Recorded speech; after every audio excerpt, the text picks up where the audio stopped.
선임병들의 가혹행위와 집단폭행으로 사망한 윤일병 사건. 선임병들의 상습적으로 집단폭행이 있었고 물고문과 성고문까지 입에 담기 힘들 정도의 잔혹한 행위들이 있었습니다. 4월 한 달에만 국내 가혹행위로 적발된 인원이 3,900여 명. 지금 이 시간에도 또 다른 윤일병이 있을지도 모르는 그런 안타까운 상황입니다. 이 문제를 공식 제기한 분이죠. 군인권센터의 임태훈 소장 연결합니다. 소장님 나와 계시죠? 네, 안녕하십니까. 예.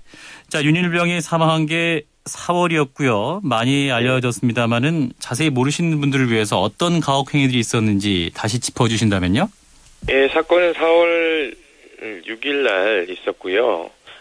전입원 병사를 2주만 편하게 했었고요. 2주를 딱 넘어서자마자 예. 그 구타와 가혹행위가 시작됐습니다. 약 사망하기까지 35일 동안 그 폭력에 시달렸는데요. 예.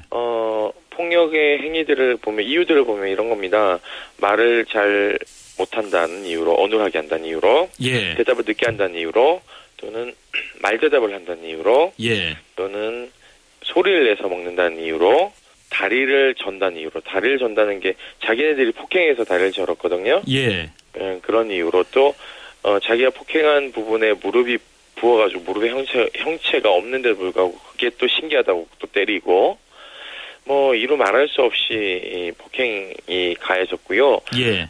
입실한 환자의 목격자 진술에 따르면 이 병사는 지금 사실 전역하고 없습니다. 예. 이 친구가 진술을 하는데 하루에 90회 정도 맞았다 이런 얘기를 합니다. 예. 그리고 그렇다면은 사실상 거의 뭐 엄청나게 맞았죠. 그리고 잠도 안 재우고 서로 자기네들 자면서 교대로 돌아가면서 이 아이를 괴롭힌 거죠. 예. 뭐 2-3시간 동안 기마자세를 하게 만든다든지 뭐 이런 행위들을 쭉 했습니다. 뭐 치약도 짜먹이고 저는 이 수사 기록 보는 내내 굉장히 힘들었습니다. 예. 그리고 잔혹한 행위 외에도 성추행이 있었다. 성추행 여부가 아직 논란이기도 한 것 같은데요.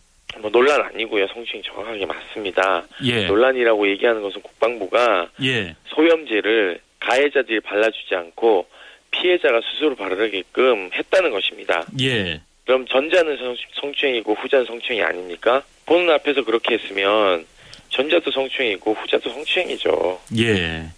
그러니까 국방부의 성인 지적 마인드가요. 예. 거의 이 정도입니다.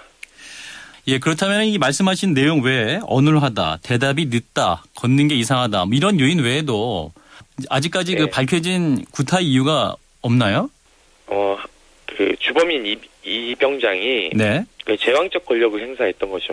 그러니까 지휘관인 하사까지 거의 이 병장에게 형님 하면서 굴복을 했는데 문제는 이 병장이 예. 자기 아버지 깡패다 이런 얘기를 했어요. 그래서 아버지가 깡패다. 네네네. 나를 이런 때리고 이런 거 알리면 니네 아버지 사업을 망하게 하겠다. 그리고 니네 어머니를 섬에 팔아버리겠다. 이런 얘기를 공공연하게 했습니다. 그러니까는 여기에 저항할 수 있는 인원이 없었고요. 예. 윤일병이 들어오기 전에 다른 친구들도 다 구타 가혹행위 당했습니다. 다른 병사들도요. 예. 그러니까는 그게 타겟이 윤일병으로 바뀐 것이죠. 나이 많은 병장이 하사에게 존대를 형님이라는 칭호를 받았고 그런 네네. 참 상상할 수 없는 그런 상황이었는데 그렇다면은 상급 부대장들에게 관리가 전혀 없었던 상태일까? 이를테면 군의관이라든지 그 본부 포대와는 거리상으로 얼마나 떨어져 있는 상태였나요? 이게? 물리적으로 많이 떨어져 있다는 게 유가족들 얘기고요. 예. 그리고 여기는 굉장히 독립부대 형식으로 좀 되어 있는 곳이죠. 예. 그러다 보니까는 여기에 의무지원관, 즉 이 하사, 공범인 이 하사가 모든 것을 관리합니다. 예. 그 병장을 형님이라 불렀던 그 하사 말이죠? 그럼요. 예. 그러니까 예를 들면은 윤일병이 소원수리함에다 소원수리하면 어떻게 되죠? 바로 그 하사가 보겠네요. 네. 그러면은 더 지옥이 되는 거죠. 그리고 24시간 감시하면서 괴롭혔다 그랬잖아요. 예. 그러니까 어디에다가 뭘 어떻게 얘기할 수 없는 겁니다. 그렇다면은 이제 자대 배치된 이후에 뭐 외부의 전화 통화도 할 수 없는 그런 상황이었나요? 할 일이 있었죠. 예. 부모님들하고 가끔씩 전화 통화하는데 그것도 감시받았죠. 그러니까 당연히 못하고, 그리고 이 부모님들이 운동에 참여하러 오시게 되었는데요. 예, 가족 참여 행사. 체육대회가 있어서 초청해서 같이 이렇게 운동회를 하는 거였는데, 예. 거기에 윤 병장이 마일리지가 모자란다면서, 못 오겠습니다. 마일리지가 뭔가요?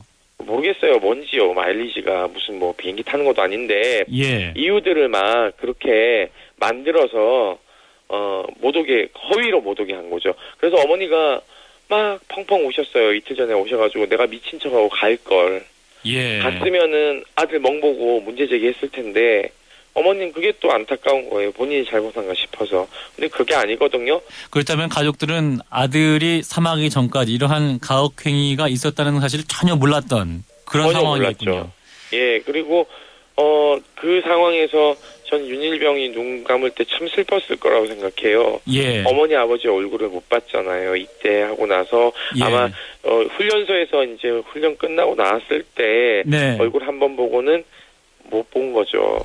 그러니까 얼굴 한번 못 보고 죽은 것이죠. 그리고 어머니 아버지 입장에서는 의식이 없는 상태에서 가서 확인을 했으니까 예. 지금 두고두고 한이죠. 예. 그러니까 작년 12월에 입대하는 것이 마지막 아들의 모습이었군요. 네네, 그렇습니다. 그 이후에는 아들의 모습을 네. 한 번도 본 적이 네, 없고. 그러니까 살인의 고의가 그렇게 명백하게 35일 동안 있었음에도 불구하고 예. 그 단순 상해 치사로 기소를 하는 게 말이 됩니까? 예. 이거는 살인의 고의가 없었다라고 국방부는 밝히고 있습니다. 예. 하지만 사실과 다릅니다. 저희 그래서 사진 공개했어요. 예. 그럴까봐. 그럼에도 불구하고 그 사진이 공개됐음에도 불구하고 그렇게 거짓말하고 있어. 배도 때리고 가슴도 때리고요. 예. 얼굴도 때렸습니다. 예. 다 급소죠. 예, 잘못된 이야기고요. 그리고 이게 상해치사로 하면 기본이 3년에서 5년입니다. 예. 형이 짧군요. 가중해봤자 4년에서 7년이고요. 예. 거기에 특별양형인자로 해서 더 가중처벌해도 10년 6개월입니다. 예. 살인죄로 지금 양형 기준을 바꾸게 되면요. 최고로 양형을 받으면은 23년 이상 무기입니다. 예. 기본이요. 쟁점은 결국 살인에 대한 고의성이 있다는 것, 이것만 입증이 된다면 그 네네. 상해치사에서 살인죄 적용이 가능하다. 이렇게 볼 수 있겠군요. 네네, 그렇습니다. 근데 군 네네. 검찰에서는 현재까지는 고의성이 없다. 네네네네네. 네, 그 고의성에 대한 판단은 다시 할 수는 없는 건가요? 살인의 고의성은 이미 다 입증되는 거 아닙니까? 예를 들어서 목에 맥이 있는지, 쓰러졌는데 목에 맥이 있는지 없는지 다 예. 확인했고 산소 포화도 조사했어요. 이거는 뭐냐면은 내가 때려서 죽을 수도 있다라는 것을 의미하는 것이거든요. 때리는 순간 살인 고의성은 있는 겁니다. 네, 그리고 현재 또 논란이 되고 있는 것이 피해자가 또 다시 가해자가 됐다는 뭐 이런 상황입니다.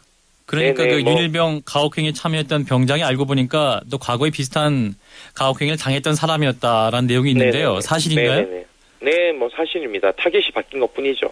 네, 그렇다면 이러한 폭행이 어떤 계속 대물림되고 뭐랄까요, 군내에서 관행화되고 있었다는 사실인데요. 그렇다면 그동안에도 군 내부의 관리들이, 간부들이 전혀 인지 못했던 그런 상황인가 봐요. 네, 뭐 지금 이게 구타가혹행위가 병들 세계에서 일어나는 거기 때문에 간부는 예. 잘 모릅니다. 왜냐하면 병들이 간부 앞에서 이중적인 태도를 보이기 때문에 잘 드러나지 않죠. 한민구 국방부 장관이 이번 사건에 대해서 수치스럽고 안타까운 일이다 이렇게 밝히면서 군 수뇌부가 책임질 가능성도 있을 것 같은데요. 자, 어떻게 책임을 물어야 한다고 보시나요? 지휘관에 대한 징계들 더 세게 해야 되는 거죠. 대대장까지 뭐 정시 3개월 내렸는데요. 예. 그 이상으로 확대해야 된다고 봅니다. 예, 그 이상으로 어떤 네네. 징계를 확대해야 된다. 네네네. 예, 마지막 결심 공판이 내일 열린다고 하는데 어떤 네네. 일을 하실 수 있는 건가요? 저희가 뭐 그 법정 감시하는 버스 운행할 겁니다. 예, 시민들의 참여도 가능하고요. 네네네. 법정 방청 모두가 가능합니다. 신분증만 있으면. 네, 계속되는 이러한 군내 가혹행위 뭐랄까요? 좀 근본적인 해결책이 필요할 것 같다는 생각을 해봅니다. 여기까지 듣죠. 고맙습니다. 네, 감사합니다. 군인권센터의 임태훈 소장이었습니다.